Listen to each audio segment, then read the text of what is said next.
समस्यामा परे सरकार र बैंक सबैलाई अप्ठ्यारो पर्ने भन्दै सहजीकरणका लागि अध्यक्ष गोल्छाको आग्रह। तत्काल व्यवसायमा कठिन भए पनि व्यवसायीले नै मुलुकमा समुन्नति गर्ने दावी। नेपालमा बैंक वित्तीय संस्थाहरूको अवस्था सुरक्षित र स्वस्थ रहेको गभर्नर अधिकारीको दावी। सानोतिनो धक्काले जोखिम नआउने बैंकर र व्यवसायीहरूलाई उच्च मनोबलका साथ काम गर्न आग्रह। र बैंकको ब्याज दर कम गर्ने बारे सरकारका सबै अङ्गसँग छलफल भइरहेको प्रधानमन्त्री दाहालको भनाइ। व्यवसाय मैत्री वातावरणका लागि सरकारले पूर्ण रूपमा सहयोग गर्ने प्रतिबद्धता। नमस्कार, कारोबार समाचारमा स्वागत छ। अब समाचार विस्तारमा। नेपाल उद्योग वाणिज्य महासंघका अध्यक्ष शेखर गोल्छाले सरकारले अवसर दिए निजी क्षेत्रले मुलुकमा समुन्नति ल्याउने बताउनु भएको छ। मंगलबार महासंघको 57औं वार्षिक साधारण सभा उद्घाटन कार्यक्रममा बोल्दै अध्यक्ष गोल्छाले यस्तो धारणा राख्नु भएको हो। उहाँले उद्योगी तथा व्यवसायीहरू बीचको सहकार्य सर्वसाधारण र सरकारको समुन्नतिका लागि हुनुपर्ने बताउनु भयो। उहाँले पछिल्लो समय अर्थतन्त्रमा देखिएको निराशा लामो समय नरहने पनि बताउनु भयो। उहाँले तत्कालका लागि व्यवसायमा कठिन भए पनि व्यवसायीहरूले नै मुलुकमा समुन्नति कोर्ने दावी गर्नुभयो। उहाँले व्यवसायीहरूको अनुकूलतालाई प्रतिकूलतामा बदल्ने गर्विलो इतिहास रहेको भन्दै अर्थतन्त्रमा देखिएको निराशा कम हुँदै जाने बताउनु भयो। उहाँले विभिन्न देशहरूमा भएको अर्थतन्त्रको उदाहरण दिँदै नेपालले पनि अर्थतन्त्रको क्षेत्रमा सुधार गर्न सक्ने बताउनु भयो। अध्यक्ष गोल्छाले नेपाल जस्तै मुलुक बङ्गलादेशमा सन् 2010 यता निर्यात 18 अर्बबाट 40 अर्ब पुर्याउन र 30 वर्ष अघि 100 दिनको अवधिमा 8 लाख मानिस गुमाएको रुवान्डाको 20 वर्ष यताको वार्षिक आर्थिक वृद्धि दर औसत 8% गर्न सकेको र नेपालले पनि गर्न सक्ने बताउनु भयो। उहाँले महासंघ सरकार विरुद्ध आन्दोलित हुन संगठित नभएको भन्दै जनताको जीवनस्तर उठाउन काम गरिरहने बताउनु भयो। उहाँले अब महासंघको नेतृत्व काबिल हातको जिम्मा लगाउन लागेको बताउनु भएको छ। उहाँले महासंघको जिम्मेवारी वहन गर्ने हातहरूले सहजतापूर्वक काम गर्नका लागि सरकारले वातावरण सिर्जना गरिदिनुपर्ने पनि बताउनु भयो। अहिले हाम्रो लागत बढेको छ तर अवसर सधैँ टाढा रहने छैनन्। अहिले व्यवसाय कठिन छ तर समुन्नतिको बाटो हामीले नै कोर्नेछौँ। यो फगत मेरो कल्पना मात्रै होइन, विगतमा हामीले पुष्टि पनि गरेर देखाएका छौँ। हाम्रो प्रतिकूलतालाई अनुकूलतामा बदल्ने गर्विलो इतिहास हामीसँग छ। यो अबको दिनमा पनि सम्भव छ, किनभने अब महासंघलाई मैले काबिल हातको जिम्मा लगाउँदैछु। यी हातहरू निर्बाध काम गर्न पाऊँ।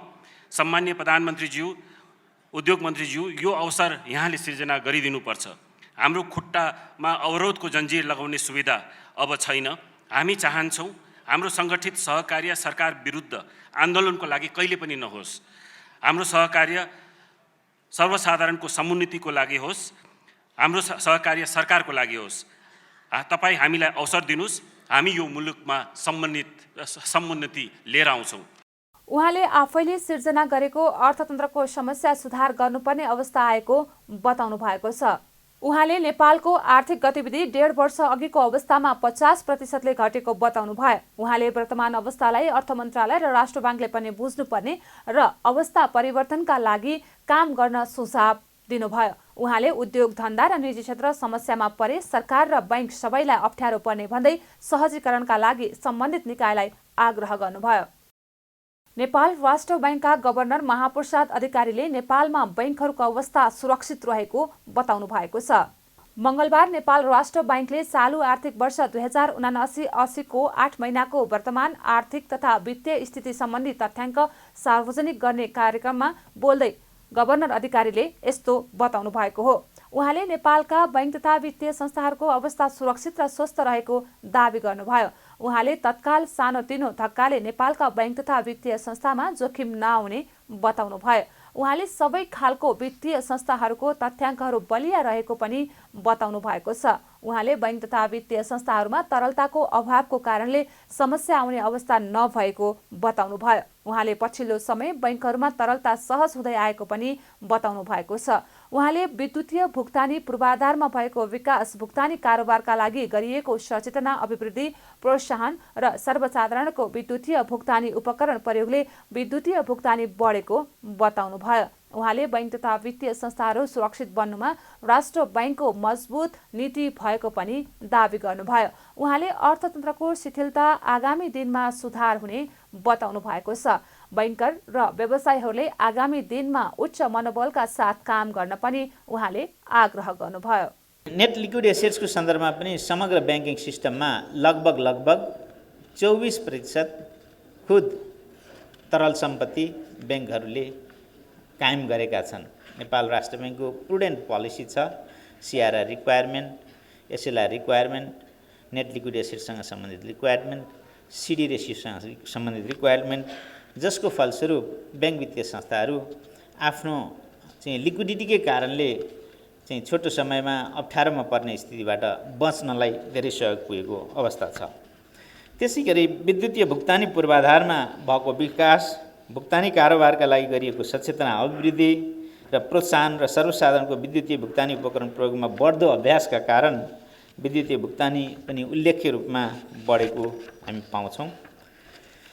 समग्रमा ब्याङ्क वित्तीय संस्था हाम्रो फाइनेन्सियल सेक्टरको सेफ्टी र साउन्डनेसको सन्दर्भमा भन्नुपर्दाखेरि हाम्रा वित्तीय संस्थाहरू, हाम्रो वित्तीय क्षेत्र सुरक्षित छ, साउन्ड छ र सानोतिनो धक्काले कहीँ कतै अप्ठ्यारो पर्ने अवस्था हामी देख्दैनौँ।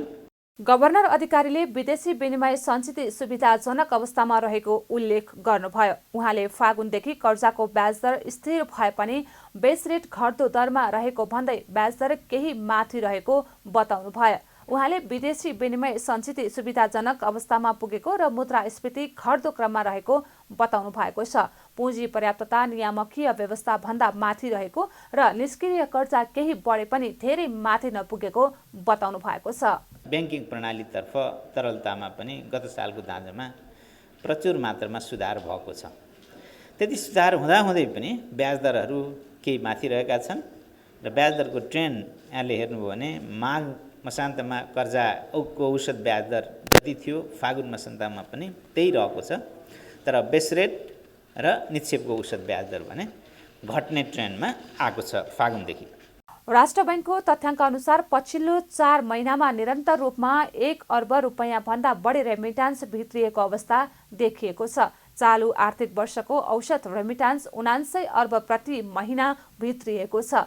यता सरकारको चालु खाता घाटामा सुधार भएको छ। राष्ट्र बैंकले सार्वजनिक गरेको तथ्याङ्क अनुसार फागुन मसान्तसम्म चालु खाता 44 अर्ब 31 करोडले घाटामा रहेको छ। अघिल्लो वर्षको 8 महिनामा 460 अर्बले ऋणात्मक रहेको चालु खाता घाटामा उल्लेख्य सुधार भएको हो। त्यस्तै विदेशी विनिमय सञ्चित पनि सुविधाजनक अवस्थामा देखिएको छ। गत असार मसान्तमा 1215 अर्बको सञ्चित रहेकोमा अहिले 1401 अर्ब सञ्चित रहेको छ। फागुन मसान्तसम्ममा शोधनान्तर स्थिति नेपालबाट बाहिरिने र भित्रिने विदेशी मुद्राको अन्तर 1 खर्ब 48 अर्ब रुपैयाँले बचतमा गएको छ। माघ मसान्तमा 1 खर्ब 33 अर्ब 21 करोड रुपैयाँले बचतमा रहेको शोधनान्तर स्थिति 15 अर्बले सुधार भएको हो। गत वर्ष फागुन मसान्तसम्म शोधनान्तर स्थिति 2 खर्ब रुपैयाँले घाटामा रहेको थियो। असोज यता शोधनान्तर स्थिति निरन्तर बचतमा छ। चालु आर्थिक वर्षको 8 महिनामा रेमिटान्स आप्रवाह 14.8%ले बढ्नुको साथै आयात 20%ले घटे पनि शोधनान्तर स्थिति बचतमा गएको हो। वैदेशिक रोजगारीमा गएका नेपालीहरूले पठाउने पैसा बढेको छ। माघमा 5 खर्ब 85 अर्ब रुपैयाँ बराबरको रेमिटान्स भित्रिएको थियो। देशको वर्तमान आर्थिक तथा वित्तीय स्थिति अनुसार चालु आर्थिक वर्षको फागुनमा मुद्रास्फीति 7.44% कायम भएको हो। माघ मसान्तसम्म महँगी 7.88% थियो। गत वर्षको तुलनामा भने महँगी बढेको हो। प्रधानमन्त्री पुष्पकमल दाहालले बैंकको ब्याज दर घटाउने विषयमा सरकार छलफलमा रहेको बताउनु भएको छ। मंगलबार उद्योग वाणिज्य महासंघको 57औं वार्षिक साधारण सभालाई सम्बोधन गर्दै उहाँले यस्तो बताउनु भएको हो। उहाँले बैंक ब्याज दर कम गर्ने र राजस्व सङ्कलनलाई बढाउने बारेमा सरकारका सबै अङ्गसँग आफू छलफलमा रहेको बताउनु भयो। उहाँले सरकार बजेट तथा नीति निर्माणको प्रक्रियामा अन्तिम चरणमा रहेको बताउँदै आगामी वर्षको बजेटमा अर्थतन्त्रको समस्या समाधान गर्ने उपाय सहितका योजना समावेश गरिने पनि बताउनु भयो। उहाँले सरकारले पछिल्लो अर्थतन्त्र सुधारका लागि सम्पूर्ण शक्ति लगाएर काम गरिरहेको पनि बताउनु भएको छ। उहाँले सरकारले राजस्व सङ्कलन, रेमिट्यान्स र अन्य अर्थतन्त्रका सूचकहरूलाई राम्ररी चलायमान बनाउने भन्ने सम्बन्धमा जोड दिइरहेको पनि बताउनुभयो। प्रधानमन्त्री दाहालले आफूले सरकार सञ्चालन गरेका 3 महिनामा विदेशी मुद्राको सञ्चित उत्साहजनक हुँदै गएको बताउनुभयो। झण्डै 11 महिना पुग्ने विदेशी सञ्चिति अहिले देशसँग रहेको उहाँले उल्लेख गर्नुभयो। हामीले तरलताको समस्या जे भनेका छौँ त्यसलाई, राजस्व सङ्कलनको स्थितिलाई, रेमिटेन्सको स्थितिलाई र अन्य अर्थतन्त्रका सूचकहरूलाई कसरी सकारात्मक दिशा दिने भन्नेतिर निकै बढी जोड गरिएको छ र 3 महिनाको गएको अवधिमा सन्तोष गर्न ठाउँ के छ भने विदेशी मुद्राको सञ्चिति हाम्रो अहिले सन्तोषजनक मात्रै होइन, बिस्तारै उत्साहजनक हुँदैछ। हामीलाई झन्डै 11 महिना पुग्ने विदेशी सञ्चिति हामीसँग छ भन्ने कुरा यो राम्रो सङ्केत हो। रेमिटेन्सको सुरुको र अहिलेको स्थिति हेर्दा त्यसमा पनि राम्रो सुधार भएको छ। राजस्व सङ्कलन 1 अरबभन्दा तल थियो, अहिले 1.5 अरबभन्दा अगाडि बढ्दैछ। त्यसमा पनि केही सकारात्मक सङ्केतहरू देखिएका छन् र हामी ब्याङ्क ब्याज दर कम गर्ने बारे, राजस्व सङ्कलनलाई बढाउने बारेमा सरकारका सबै अङ्गहरूसँग घनीभूत छलफलमा छौँ। म यो जानकारी पनि यहाँहरूलाई गराउन चाहन्छु। प्रधानमन्त्री दाहालले लगानी मैत्री एवं व्यवसाय मैत्री वातावरणका लागि सरकारले पूर्ण रूपमा सहयोग गर्ने प्रतिबद्धता जनाउनु भयो। उहाँले कृषिको उत्पादन पछिल्लो समय घटेको र कृषिजन्य सामग्री नेपालमा धेरै आयात हुँदै जानु दुःखद भएको बताउनु भयो। उहाँले सरकार आगामी आर्थिक वर्षको बजेट तथा नीति निर्माणमा केही ठूला, नयाँ र गुणात्मक योजना अघि बढाउने तयारीमा रहेको पनि बताउनु भएको छ। अर्थमन्त्री डाक्टर प्रकाश शरण महतले निजी क्षेत्रले व्यापारमा भन्दा उत्पादनमूलक क्षेत्रमा लगानी केन्द्रित गर्न जरुरी भएको बताउनु भएको छ। मंगलबार उद्योग वाणिज्य महासंघको 57औं वार्षिक साधारण सभामा बोल्दै अर्थमन्त्री डाक्टर महतले मुलुकको अर्थतन्त्र सुधार गर्नका लागि निजी क्षेत्रले व्यापारमा मात्रै नभई उद्योग व्यवसायमा लगानी केन्द्रित गर्नुपर्ने आवश्यकता रहेको बताउनु भएको हो। उहाँले मुलुकका हरेक संयन्त्रमा समस्या रहेको भन्दै सबैले सुधार गर्न आवश्यक रहेको पनि बताउनु भएको छ। अर्थमन्त्री महतले सरकारले पनि प्रभावकारिता र पारदर्शिता बढाउन आवश्यक रहेको बताउनु भयो। उहाँले निजी क्षेत्रले उत्पादनमूलक उद्योग व्यवसायमा लगानी केन्द्रित गरे सरकारले लगानीको वातावरण सहज बनाउनका लागि अल्पकालीन, मध्यकालीन र दीर्घकालीन उपायहरूको व्यवस्था गर्ने बताउनु भयो। हाम्रो पनि प्रभावकारिता बढ्न जरुरी छ, ट्रान्सपेरेन्सी बढ्न जरुरी छ। निजी क्षेत्रको पनि यो व्यापारमा मात्रै केन्द्रित जुन हाम्रो चाहिँ गतको परम्परा छ, अब लगानीतर्फ यसलाई चाहिँ ज्यादा हामीले चाहिँ केन्द्रित गर्न जरुरी छ। अवश्य पनि लगानीको वातावरण सहज बनाउनको लागि सम्पूर्ण अल्पकालीन र दीर्घकालीन प्रयासहरू चाहिँ हामी गर्छौँ। अर्थमन्त्री डाक्टर महतले अन्तर्राष्ट्रिय स्तरमा भइरहेका युद्धहरूको प्रभाव नपरे नेपालको आर्थिक वृद्धि 4% भन्दा माथि हुने बताउनु भयो। उहाँले अन्तर्राष्ट्रिय परिस्थिति राम्रो र युद्धको अन्त्य हुन सके नेपालको आर्थिक विकास, रूपान्तरण, पुँजी विकास र उद्योग व्यवसायमा लगानीका समस्या समाधान गरी अर्थतन्त्रमा सकारात्मक सुधार हुने विश्वास व्यक्त गर्नुभयो। उहाँले तत्कालका लागि सरकारको सम्पूर्ण ध्यान पुँजीगत खर्च गर्ने, क्षमता प्रभावकारी बनाउने र साधारण खर्चलाई कम गर्नेमा रहेको पनि बताउनु भयो। उहाँले सरकारले सामाजिक सुरक्षा, शिक्षा, स्वास्थ्य लगायतका क्षेत्रमा गर्ने साधारण खर्च कम गर्न नसक्ने बताउनु भयो। उहाँले सरकारले पुँजीगत खर्चमा वृद्धि गरी बजारमा तरलताको सहजता बनाई आर्थिक गतिविधिलाई चलायमान बनाउन सहयोग गर्ने प्रतिबद्धता जनाउनु भयो। उहाँले निजी क्षेत्रको लगानीबाट नै अर्थतन्त्र चलायमान हुने भन्दै सरकारले सहजतापूर्ण भूमिका निर्वाह गर्ने पनि बताउनु भयो। लगानी छ, साधारण खर्च छ, त्यो खर्चलाई हामी हदैसम्म कम गरेर पुँजीगत खर्चलाई प्रभावकारी बनाउने, समयमा खर्च गर्ने पद्धति अगाडि बढाएर यो अर्थतन्त्रलाई राज्यबाट जाने जुन इन्फ्युजन छ, पुँजीको इन्फ्युजन छ, क्यापिटल इन्फ्युजन छ, त्यसलाई प्रभावकारी ढङ्गबाट बढाएर यो अर्थतन्त्रलाई चलायमान गर्न राज्यले मद्दत गर्नेछ। तर यहाँले भने जस्तै राज्यको प्रतिशत यो समग्र अर्थतन्त्रमा प्रतिशत कम छ। ठुलो लगानी त निजी क्षेत्रै, आम नागरिकहरू उद्यमीहरू, व्यवसायीहरू, व्यापारीहरू यहाँहरूकै लगानीबाट अर्थतन्त्र चलायमान हुने हो। सरकारले सहजकर्ताको भूमिका निर्वाह गर्ने हो। अर्थमन्त्री महतले मौद्रिक नीतिको समीक्षा गर्नुपर्ने बेला भएको बताउनु भएको छ। उहाँले कोभिड-19 पछिको अर्थतन्त्रको दबाव कम गर्न लिएको मौद्रिक नीतिको कारणले केही समस्या आएको भन्दै यसलाई फुकाउने समय आएको बताउनु भयो। उहाँले मौद्रिक नीति मार्फत आयात रोकेका कारण राजस्वमा दबाव तथा बैंकको ब्याजदर बढ्दा लगानीको वातावरण बिग्रेको बताउनु भयो। उहाँले सबै समस्याको समाधान गर्न राष्ट्र बैंकको मौद्रिक नीतिमा समीक्षा, निक्षेप र कर्जाको ब्याजदर घटाउन, स्प्रेड दर परिवर्तनका लागि राष्ट्र बैंकसँग आन्तरिक छलफलमा रहेको बताउनु भयो। अरू परिवेश अब चाहिँ ठिकठाक भएको अवस्थामा अब चाहिँ समय आएको छ कि त्यसलाई इज गर्ने, त्यसलाई सहज बनाउने, ब्याज दरका कुराहरू, अरू खाले चाहिँ रेस्ट्रिक्सनहरूलाई अलि चाहिँ खुकुलो बनाउने, यो चाहिँ कर्जा लिएर अप्ठ्यारोमा परेको जुन चाहिँ व्यवसायीहरू चाहिँ हुनुहुन्छ। पहिला चाहिँ एउटा चाहिँ इस्टिमेटमा, ब्याज दरको इस्टिमेटमा यहाँहरूले लगानी गर्नुभयो, अचानक ब्याज दर बढ्यो, दायित्व बढ्यो, कस्ट अफ इन्भेस्टमेन्ट बढ्यो, प्रतिफल कम हुने परिवेश निर्माण भयो। त्यसबाट सृजित समस्यालाई हल गर्न हामीले पुनर्तालिकीकरण, समय अलिकति दिने कुराहरूलाई, यो ब्याज दरलाई चाहिँ इज गर्ने कुराहरूदेखि लिएर ब्याङ्करहरूसँग पनि यो डिपोजिट रेट र जुन लेन्डिङ रेटको बिचको जुन फरक छ त्यसलाई चाहिँ अलिकति बढाउने कुराहरूदेखि लिएर यी कुराहरूलाई हामीले चाहिँ राखिराखेका छौँ। एकदम हाम्रो सघन अनौपचारिक औपचारिक कुराहरू चाहिँ सम्बन्धित निकायहरूसँग भइराखेका छ, सेन्ट्रल ब्याङ्कसँग भइराखेका छ।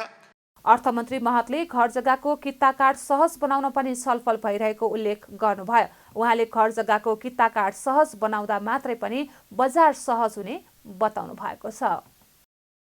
नेपाल उद्योग वाणिज्य महासंघका वरिष्ठ उपाध्यक्ष चन्द्रप्रसाद ढकालले वर्तमान अर्थतन्त्रको सङ्कट समाधानका लागि बृहत राष्ट्रिय विमर्श गर्नुपर्ने आवश्यकता रहेको बताउनु भएको छ। मंगलबार नेपाल उद्योग वाणिज्य महासंघको 57औं वार्षिक साधारण सभामा बोल्दै वरिष्ठ उपाध्यक्ष ढकालले सरकारसँग यस्तो प्रस्ताव राख्नु भएको हो। उहाँले अहिलेको अवस्था गम्भीर नबन्दै सबै पक्ष मिलेर समाधान गर्नुपर्ने बताउनु भयो। उहाँले सरकार, राष्ट्र बैंक, विकास साझेदार, अर्थविद तथा निजी क्षेत्रको सहभागितामा बृहत राष्ट्रिय विमर्श गरी अर्थतन्त्रको सङ्कट मोचनको रोडम्याप बनाउनु पर्ने बताउनु भयो। उहाँले मुलुकको अर्थतन्त्र सङ्कटको डिलमा रहेको भन्दै सबै सरकारवालाहरूले समयमा नै विचार गर्दा आर्थिक समस्या समाधान गर्न गाह्रो नहुने बताउनु भयो। उहाँले नेपालको जस्तो सानो अर्थतन्त्रलाई केही महिनाभित्र लयमा फर्काउन सम्भव रहेको बताउँदै सरकारले निजी क्षेत्रलाई साथमा लिएर अर्थतन्त्रलाई प्राथमिकतामा राख्नुपर्ने बताउनु भयो। अवस्था भयावह नहुँदै सबैले बेलैमा विचार पुर्याउने हो भने अहिलेको आर्थिक समस्यालाई पार लगाउन गाह्रो छ भन्ने मलाई चाहिँ लाग्दैन। म सधैँ कालो बादलभित्र चाँदीको घेरा देख्ने मान्छे भएको हुनाले गरे असम्भव केही छैन भन्ने मलाई चाहिँ लाग्दछ। त्यसैले हाम्रो जस्तो सानो अर्थतन्त्रलाई केही महिनाभित्र लयमा फर्काउन सम्भव चाहिँ छ। यसका लागि सरकारले निजी क्षेत्रलाई साथमा लिएर अर्थतन्त्रलाई प्राथमिकतामा चाहिँ राख्नु पर्दछ। नेपाल राष्ट्र बैंकले नीतिगत सहजीकरण चाहिँ गर्नुपर्दछ। उहाँले अर्थतन्त्रको मेरुदण्ड निजी क्षेत्र भएको भन्दै निजी क्षेत्रलाई प्रोत्साहन गर्नुपर्ने बताउनु भयो। साताको तेस्रो कारोबारको दिन मंगलबार शेयर बजार दोहोरो अङ्कले बढेको छ। साताको दोस्रो कारोबारको दिन सोमबार सामान्य अङ्कले बढेको नेप्से परिसूचक साताको तेस्रो कारोबारको दिन मंगलबार भने दोहोरो अङ्कले बढेको हो। मंगलबार बजार 27.31 अङ्कले बढेर 1871.33 बिन्दुमा उक्लिए पनि कारोबार रकम भने 1 अर्ब पनि पुगेन। यस दिन कुल 262 कम्पनीको 33,15,720 किता शेयर किनबेच हुँदा 94,52,49,179 रुपैयाँको कारोबार भएको छ। मङ्गलबार सबै उपसूचकमा हरियाली देखिँदा सबैभन्दा बढी उत्पादन र प्रशोधनमा वृद्धि देखिएको छ। मङ्गलबार कालिन्चोक दर्शन प्राली र आदर्श लघुवित्तको कारोबारमा सकारात्मक सर्किट लागेको छ। सृजनशील लघुवित्त, युनिक नेपाल लघुवित्त, छ्याङ्दी हाइड्रोको मूल्य पनि धेरैले बढेको छ। सोमबारदेखि कारोबारमा आएको सानिमा मिडल तमोर हाइड्रोको मूल्य मङ्गलबार सबैभन्दा धेरै 3.54% घटेको छ। त्यस्तै Shivam cement, middle Tamor, Prabhu bank, Himalayan distillery, Nobel bank सहितका कम्पनीको धेरैले कारोबार भएको छ। स्वास्थ्य तथा जनसङ्ख्या मन्त्रालयले अनुसन्धान केन्द्रहरूलाई 7 प्रदेशमा स्थापना गरी अनुसन्धानको दायरा विस्तार गर्न जरुरी रहेको बताएको छ। मङ्गलबार काठमाडौँमा जारी वैज्ञानिकहरूको 9औं राष्ट्रिय शिखर सम्मेलनमा बोल्दै स्वास्थ्य तथा जनसङ्ख्या मन्त्रालयका सचिव डाक्टर रोशन पोखरेलले अनुसन्धान केन्द्रहरूलाई 7 प्रदेशमा विस्तार गरी अनुसन्धानको दायरा फराकिलो बनाउन जरुरी रहेको बताउनु भएको हो। उहाँले शाखा विस्तारका लागि मन्त्रालयले आवश्यक काम अघि बढाइसकेको पनि बताउनुभयो। उहाँले अनुसन्धानका शाखाहरू प्रादेशिक रूपमा अघि बढाउने विषयमा मन्त्रालयमा गहन छलफल भइरहेको बताउनुभयो। उहाँले देशमा नसर्ने रोगहरूको पनि अनुसन्धान हुन जरुरी रहेको बताउनु भएको छ। उहाँले अनुसन्धानका गतिविधिहरूलाई तीव्रता दिन पनि आग्रह गर्नुभयो। दुईटा तीनटा चिज अब एनएचआरसीको विकासको लागि भन्ने कुरामा एनएचआरसीलाई हामीले प्रादेशिक रूपमा अगाडि लैजानुपर्ने एउटा मुख्य आवश्यकता हो।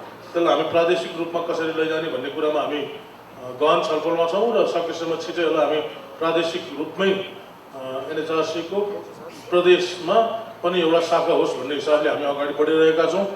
डाक्टर प्रदीप हामी छलफलमा छौँ र यसलाई त्यसै हिसाबले अगाडि लान्छौँ भने कोभिडको टाइममा गरेका रिसर्चहरूले पनि थुप्रै हामीलाई मद्दत पुग्यो। अब हामीलाई नसर्ने रोग, एनसिडी एन्ड मेन्टल हेल्थकोमा धेरै कामहरू चाहिएको छ। हाम्रा नीतिहरू एनसिडी र मेन्टल हेल्थको बारेमा अगाडि बढ्दा कस्ता हुनुपर्ने भन्ने कुरा पनि एनएचआरसीले स्वास्थ्य मन्त्रालयलाई सहयोग गरोस्। त्यस्तै राष्ट्रिय योजना आयोगका उपाध्यक्ष डाक्टर मीन बहादुर श्रेष्ठले संवैधानिक व्यवस्थालाई दृष्टिगत गरी खोज र अनुसन्धानबाट प्राप्त तथ्याङ्कका आधारमा स्वास्थ्य नीति, रणनीति, योजना तर्जुमा गर्ने गरी सरकारले स्वास्थ्य अनुसन्धानका क्षेत्रमा राज्यको लगानी अभिवृद्धि गर्नुपर्ने प्रतिबद्धता जनाउनुभयो। उहाँले वैज्ञानिक, प्राविधिक, बौद्धिक र विशिष्ट प्रतिभाहरूको संरक्षणका लागि विशेष कार्यक्रम लागू गरिने बताउनु भएको छ। उहाँले युवाहरूको नवीन विकास र अनुसन्धानले स्वास्थ्यको क्षेत्रमा महत्त्वपूर्ण प्रगति हासिल गर्न सहयोग पुग्ने विश्वास व्यक्त गर्नुभयो। यो संवैधानिक व्यवस्थालाई दृष्टिगत गरी खोज र अनुसन्धानबाट प्राप्त तथ्याङ्कका आधारमा स्वास्थ्य नीति, रणनीति, योजना तर्जुमा गर्ने गरी नेपाल सरकारले स्वास्थ्य अनुसन्धानका क्षेत्रमा राज्यको लगानी अभिवृद्धि गर्नेछ। साथै वैज्ञानिक, प्राविधिक, बौद्धिक र विशिष्ट प्रतिभाहरूको संरक्षणका लागि विशेष कार्यक्रम लागू गरिनेछ। यसका अतिरिक्त युवाहरू हाम्रो राष्ट्रको भविष्य हुन् र उनीहरूको नवीन विचार र अनुसन्धानले स्वास्थ्यको क्षेत्रमा महत्त्वपूर्ण प्रगति हासिल गर्न सहयोग पुर्याउने भएकोले युवा वैज्ञानिकलाई विशेष प्रोत्साहन गर्ने गरी कार्यक्रम ल्याइनेछ। उपाध्यक्ष श्रेष्ठले आगामी आर्थिक वर्षको बजेट तथा कार्यक्रममा युवा वैज्ञानिकलाई विशेष प्रोत्साहन गर्ने गरी कार्यक्रम ल्याइने पनि बताउनुभयो। कारोबार समाचारमा अब सुन चाँदी र विदेशी विनिमय दर सम्बन्धी जानकारी।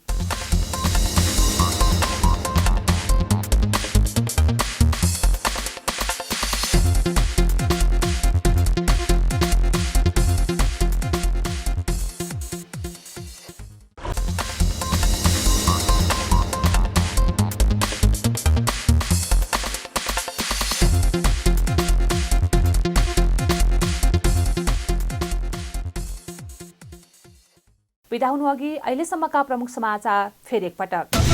निजी क्षेत्र समस्यामा परे सरकार र बैंक सबैलाई अप्ठ्यारो पर्ने भन्दै सहजीकरणका लागि अध्यक्ष गोल्छाको आग्रह।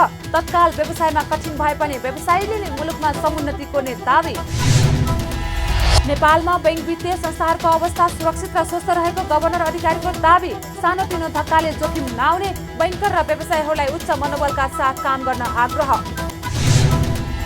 र बैंकको ब्याज दर कम गर्ने बारे सरकारका सबै अङ्गसँग छलफल भइरहेको प्रधानमन्त्री दाहालको भनाइ। व्यवसाय मैत्री वातावरणका लागि सरकारले पूर्ण रूपमा सहयोग गर्ने प्रतिबद्धता। कारोबार समाचार सकियो। हामीलाई बिदा दिनुहोस्। नमस्ते।